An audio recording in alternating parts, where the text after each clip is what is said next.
ఈ విధంగా వెళ్తుంది. నాకైతే ఈ 1 వీక్ నుంచి వీళ్ళ స్ట్రాటజీలు ఏమో చెప్పినట్టు కళ్యాణ్ అంటాం, కళ్యాణ్ ఏమో స్ట్రాటజీలు, వీళ్ళిద్దరు స్వామి ఫైనల్కి అసలు విన్నర్ అనుకుంటుంటే వీళ్ళు పోయి అక్కడ కూర్చొని మనం వెళ్తామా, మనం ఫైనలిస్ట్కి వెళ్ళాలి, ఒకళ్ళు ఫస్ట్ ఫైనలిస్ట్ అవ్వాలి, దానికోసం ఏదో ఒకటి చెయ్యాలి అని ఏదో కూర్చొని చిన్న చిన్న పిల్లలు కనుక స్ట్రాటజీలు వేస్తారు. చిన్న పిల్లల స్ట్రాటజీలు ఉన్నట్టే ఉన్నాయి.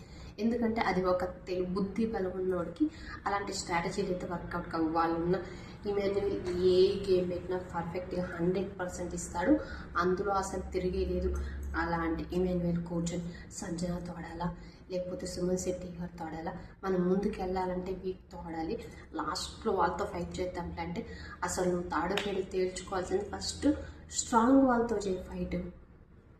వాళ్ళు ఏదో వీక్ ఉన్నారు, వీళ్ళు నువ్వు గేమ్ని ఎలా చూడాలంటే నువ్వు ఒక పాయింట్ అంటే మేము దానికి అగ్రీ చేస్తాం. ఏంటి అంటే నేను ముందుకు వెళ్ళాలని కాదు, నేను అందరితో ఆడాలనుకుంటున్నాను. అంటే అందరితో ఆడితే నేను గెలుస్తానా లేదా, అసలు నా స్టామినా ఏంటో నాకు తెలుస్తుంది, వీళ్ళందరితో ఆడితే ఏ గేమ్లు వస్తే దానిలో నేను ఎలా స్ట్రాటజీ ప్లే చేస్తాను అనే విధంగా వాళ్ళని సెలెక్ట్ చేసుకుంటే ఓకే. కానీ సంజనాంగాన్ని సెలెక్ట్ చేసుకునేటప్పుడు మా అమ్మ ఉంటే గేమ్లో నేను ఎలా ఆడతాను, లేకపోతే ఆవిడ ఉన్నప్పుడు నేను ఎలా స్ట్రాటజీ మా ఇద్దరికి ఏం గేమ్ వస్తుంది, అక్కడ జెన్యున్గా నేను ఎలా ఆడతాను అని ఆ పాయింట్ చూసుకోవాలి. కానీ మా మమ్మీ వీక్గా ఉంటుంది, ఏ గేమ్ పెట్టినా ఓడిపోతుంది, నేను ముందుకు వెళ్ళొచ్చు, లేకపోతే సుమన్ శెట్టి గారు కట్అవుట్కి ఆయన ఎలాగో ఏమి పెట్టినా గెలవలేడు ఇలా అనుకొని, ఇలా కాకుండా సుమన్ శెట్టి అన్నతో ఆడితే నేనేంటి, నేను గెలుస్తానా లేదా, అసలు ఆయన ఎలా ఆలోచిస్తాను, మాకేం ఏం గేమ్ పెడతాడు, నేను అక్కడ ఏ విధంగా ఆలోచిస్తాను అనే విధంగా చూస్తే మేము అక్కడ అప్రిషియేట్ చేస్తాం, సపోర్ట్ చేస్తాం. కానీ